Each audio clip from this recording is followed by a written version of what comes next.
UFC Fight Night Vegas 32, Sandhagen versus Dillashaw is now in the rearview mirror. It's time to start looking forward. This is every single fight to make after UFC Vegas 32. I've got all of the key fighters from that card on the screen right now, and you may notice there is an empty box next to all of them, and I have their next opponents hidden around the perimeter of the screen. I'll slowly reveal them and place them where they belong on this screen as the video goes on. Let's waste no more time and start with the main event, razor close fight between TJ Dillashaw and Cory Sandhagen. TJ Dillashaw got the win. I think his next bout is very, very self-explanatory. The winner of Yan versus Aljo 2, the rematch, and it's going to be Petr Yan in my opinion. I don't want to jinx things, okay, because in my opinion, the worst thing possible to happen to the bantamweight division right now would be for Aljamain Sterling to somehow, some way, randomly fluke a sudden KO win or a random submission out of nowhere against Petr Yan.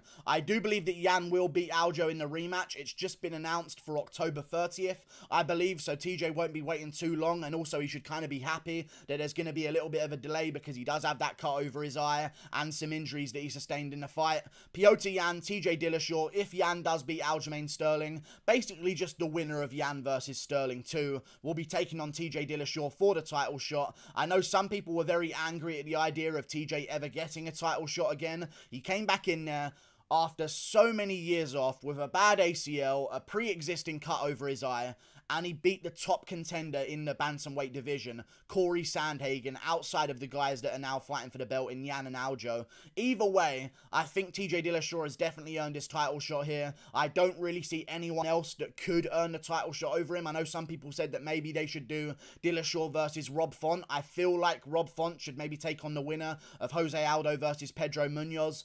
If it's Pedro Munoz, Munoz has a win over him, and I think that would be a great way to sort of build up the next contender for the belt. But right now, TJ Dillashaw versus the winner of Yan versus Aljo 2 makes all the sense in the world for me. Now, for Cory Sandhagen, I feel very bad for him because, in all honesty, it was a razor-close fight, and there's an alternate universe where Cory Sandhagen is now the next guy who's taking on the winner of Yan versus Aljo. So, apparently backstage, Sean Shelby told him that if he fights one more time, he'll be getting a title shot again, just because of how much work he's put in. I think the only logical way to ensure that happening is to have Cory Sandhagen versus the loser of Yan versus Aljo. I think this makes all the sense in the world, especially if it's Aljamain Sterling. I'm sorry to just assume these things. I feel like I'm going to jinx it, of course, but even still, I do believe that Aljamain Sterling will be losing that bout against Petr Yan. Cory Sandhagen, the loser of Yan versus Sterling, whoever it might be, I reckon it'll be Aljo, and I think that'll be better for Cory Sandhagen as well, because it'll give him a chance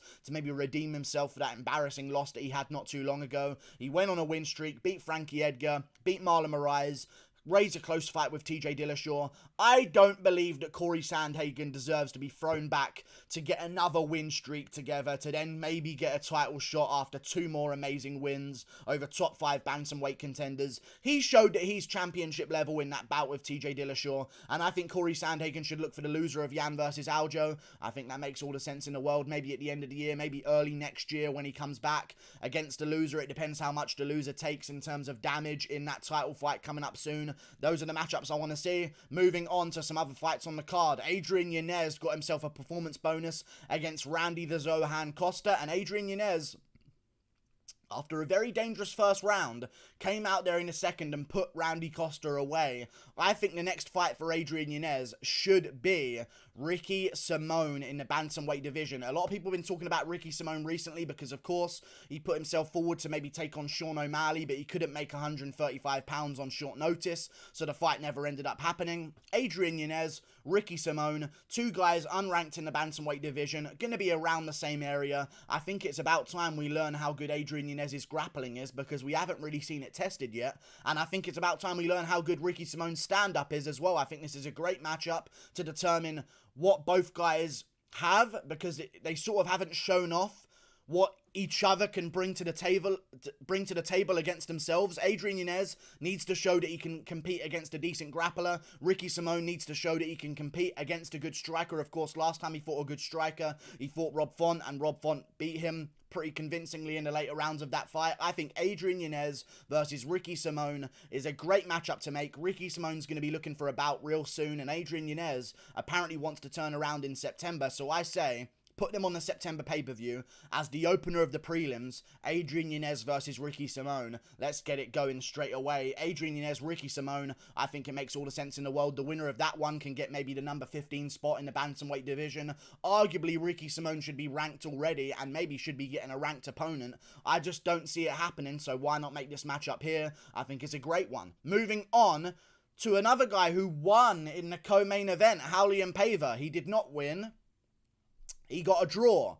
Another guy in the bantamweight division that did not win and should have got a draw is Timo Valiev.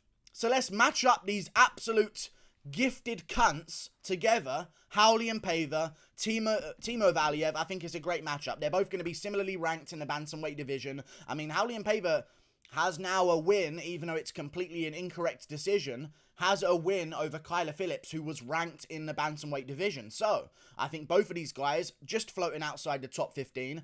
Both of them get a fight in against each other. Maybe they can take a ranking spot as well. I think there's going to be a shimmying of people in the rankings, such as Cody Stamann and Kyler Phillips himself. And I think the winner of Raulian Paiva, Timo Valiev, can get number 14. And the winner of Adrian Yanez versus Ricky Simone can take number 15. Or however they want to arrange it. I don't really care. That's those two sorted out, though. I think that's a perfect matchup. The two guys who should have got draws but accidentally got wins. Let's match them up together. Moving on down the card. Maycee Barber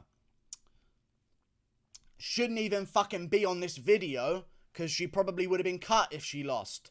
But you can't have that when she's got over 250,000 followers on Instagram. So she won for some reason. I think she should take on Jessica Ai.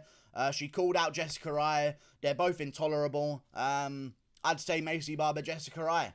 I mean, losers face losers, right? And Jessica Ai's coming off a loss. Arguably, maybe she could have won that fight as well, so they're in a similar situation. Jessica Ai, Maycee Barber, great matchup. I cannot get over that this is the world we exist in, where Maycee Barber is actually considered a winner here. That is so crazy to me. But I think that's the matchup to make next.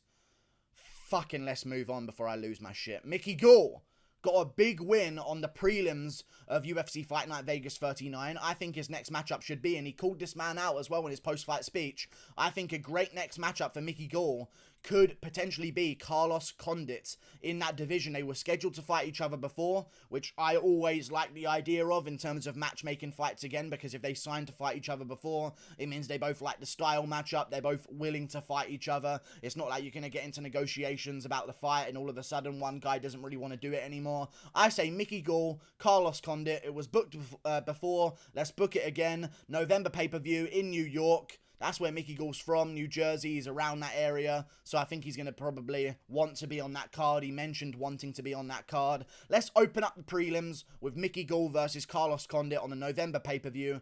I like the sound of that. Not the early prelims, the prelims. Let's open up the prelims, and the same I meant for Adrian Yanez, Ricky Simone. That nice little spot on the preliminary card on the featured bouts of the prelims. Open it up with some bangers. Carlos Condit, Mickey Gall, I think is a great matchup, or maybe it could headline the early prelims of a pay-per-view card as well. I'm not too fussed, but great performance by Mickey Gall. I think the Carlos Condit fight definitely should be next. And for Carlos Condit, it's a good matchup. You know, you could be going, oh, sorry you lost to Max Griffin, Carlos Condit. It's time to fight Chaos Williams. You know what I mean? Like, there's real tough matchups that Condit could get for himself next. So I think Condit should jump at the opportunity to get Mickey Gall, because there are way more dangerous guys at welterweight that he could be placed against. Mickey Gall, Carlos Condit, make the fight happen. Another guy who got a big win in the feature fight of the card, Darren Elkins, is back on a win streak at featherweight. Which is this sport is crazy. Darren Elkins is on a win streak, and I think he should take on Camwella Kirk, in my opinion. The McGregor and Mike Perry mix. I think that Darren Elkins versus Camwella Kirk, just keep forcing Elkins into matchups until one of them beats him. And I think Camwella Kirk has a good chance of doing so. He just beat Makwan Amirkhani, so he's going to be ranked Probably maybe right next to Darren Elkins in the rankings of the featherweight division. Camuela Kirk, Darren Elkins. Let's just match it up together. I doubt Darren Elkins is in a position where he thinks, I'm going to fight the top 10 guys. I actually kind of feel like Darren Elkins might appreciate an unranked opponent again. I don't think he's in the position of his career right now where he's looking to get back towards the top 5 guys. Because even though he wants to be a champion, I'm sure everyone does, Elkins knows he doesn't beat the top guys in the featherweight division anymore at this point in his career. So I think he should take on Camuela Kirk, up-and-comer. Didn't look too promising against Makwana Mikani, but did get a win against him. Questionable decision, some say. I thought it was a decent decision because Makwan did absolutely nothing with top control in any way and literally just did absolutely nothing in terms of damage the entire fight. Either way, Camuela Kirk, Darren Elkins, featherweight division, makes sense to me. Let's make the matchup happen. The winner of that one can maybe get a ranked opponent or a guy who's going to get them to a ranked opponent afterwards. Moving on down the card, Brendan Allen got a big win, a huge win over Punahele Soriano on the prelim headliner, and really showed us what he's all about, man. Brendan Allen, in my opinion, is one of the most overshadowed performances on the card. I thought he could have got fight of the night, but either way, Brendan Allen, great performance against Punahele Soriano. I think the next matchup for him makes all the sense in the world. I know I matched this guy up with another guy on my last fights to make video, but I think Brad Tavares versus Brendan Allen. Allen should be ranked right now. He beat Kevin Holland. He's beat Carl Roberson. He's beat Kyle Dalkaus. He's beaten great opponents. He's now just beaten Punahele Soriano, who is undefeated 2-0 in the UFC with 2 KOs in the middleweight division.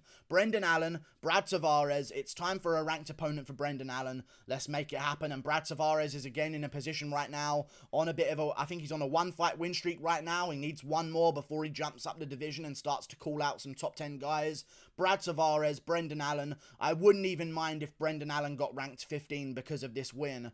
He should be above Kevin Holland. Holland beat Jacare, who wasn't ranked at the time in the middleweight division. Brendan Allen choked out Holland in round 1. Like, Brendan Allen should be ranked and not Kevin Holland, in my opinion. And Holland's taking on Dalkaus next. Allen has already beaten Dalkaus. Like, I don't know. I feel like Allen's just above Kevin Holland's level in every way, but for some reason Kevin Holland is ranked. I don't get it. But again, Allen didn't knock out a guy from on bottom, so I guess that's the reason. It's all based on hype. Brendan Allen, Brad Tavares, number 15 versus number 13 or 14 or wherever Brad Tavares is ranked in the middleweight division. Winner of that one can then call out a top 10 contender. I think that's what they should do next. And Allen's chasing down that Sean Strickland rematch, but I don't think it's justified. If Sean Strickland beats Uriah Hall, Brendan Allen, you got whooped by Sean Strickland. He pieced you up, he finished you in the second round, and he screamed fuck you as he KO'd you. It didn't get much worse than that, okay? I don't think Brendan Allen's going to be getting that Sean Strickland rematch anytime soon, but couple of wins, all of a sudden I'm saying different stuff. So Brendan Allen, Brad Tavares, let's get him in the rankings. He's earned it 100%. I think he should take on Brad Tavares next. Moving on, another guy who got a big win on the prelims over Ian Heinisch, Nasruddin Imavov, a great win he had, TKO in the second round. Looked great out there, had a little bit of a weird first round, but did good in the first round as well, but really sort of showed that he got comfortable in the fight as the rounds went on. I believe this was one of his longest camps in the UFC, and it showed in there as well. It showed he's way more composed, way more comfortable going a distance and waiting for his moments in fights. Nasruddin Imavov looked great, and I think his next opponent should be Yun Yong Park, or Park Yun Yong, the Iron Turtle, I like to call him. I think that's a great nickname. Nasruddin Imavov, the Iron Turtle, Park Yun Yong. Winner of that one gets a ranked opponent as well. Makes all the sense in the world. This is the easiest job in the world. I don't know why Sean Strickland and Mick Maynard get paid millions for this. I could do this all day, every day with ease. This is so easy. Look at these matchups I've just made. This could be a whole card. A whole pay-per-view card. Well, it wouldn't be a good pay-per-view card. Outside of the championship bout of Dillashaw versus Yan, I'd watch Sandhagen Aljamain Sterling as a main event, with Adrian Yanez Ricky Simone as a co-main event, with Valiev Raulian Paiva opening up the main card, with Maycee Barber, Mickey Gall, Carlos Condit on the main card, Darren Elkins, Camuela Kirk, Brendan Allen, Brad Tavares in the feature fight, or even the co-main event as well. That'd be a great card. I don't know why it doesn't happen this way. And I don't know why we keep getting shit fight nights. It seems pretty easy to put together these matchups, but I guess there's a lot of stuff going on the phone calls that are made that we don't really hear about in terms of fighters turning people down. Either way, those are the matchups to make after UFC Vegas 30. 2, like and subscribe. Thank you for watching. Click that button up there. Toodle pip. I'll see you later.